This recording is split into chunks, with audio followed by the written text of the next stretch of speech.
अंतर्राष्ट्रीय सोलर महोत्सव की मेजबानी को तैयार है भारत। सितंबर में होगा आयोजन। भारत इस साल सितंबर में अंतर्राष्ट्रीय महोत्सव की मेजबानी के लिए पूरी तरह से तैयार है। ये जानकारी सोमवार को नई दिल्ली में अंतर्राष्ट्रीय सोलर अलायंस ने दी है। इससे सार्वजनिक बुनियादी ढांचे का सोलराइजेशन और भारत में रिन्यूएबल ग्रीन एनर्जी से पेट्रोलियम को बदलने में मदद होगी। सोलर महोत्सव नवीकरणीय ऊर्जा क्षेत्र में ग्लोबल साउथ में भारत के नेतृत्व को बढ़ावा देगा। अंतर्राष्ट्रीय सौर महोत्सव की घोषणा करते हुए रिन्यूएबल मंत्रालय के सेक्रेटरी भूपेंद्र भल्ला ने कहा कि भारत ग्लोबल नेता है और इसलिए भारत ने 2030 तक 500 गीगावाट फॉसिल और परमाणु ऊर्जा का लक्ष्य रखा है। 485 गीगावाट में से 300 गीगावाट सोलर रिन्यूएबल एनर्जी द्वारा हासिल किया जाएगा।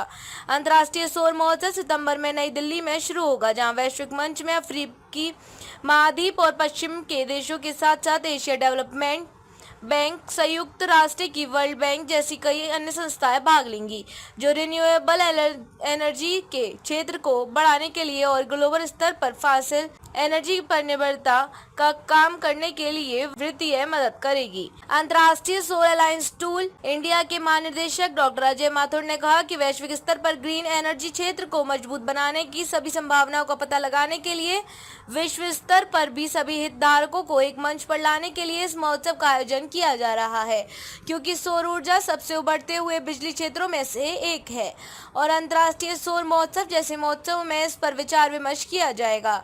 जलवायु परिवर्तन और इसका प्रतिकूल प्रभाव अब विश्व स्तर पर दिखाई देने लगा है। यहाँ तक कि G20 और COP28 जैसे मंच भी फॉसिल एनर्जी पर निर्भरता कम करने और ग्रीन एनर्जी पर स्विच करने पर विचार विमर्श कर रहे हैं।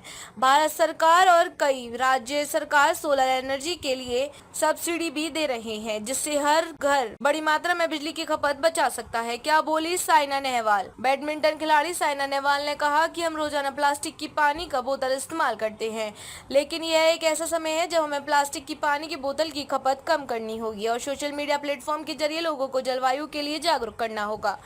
बता दें कि इस साल COP29 अजरबैजान की राजधानी बाकू में आयोजित किया जाएगा। संभावित COP29 का प्राथमिक एजेंडा जलवायु परिवर्तन और नवीकरणीय ऊर्जा का प्रभाव होगा।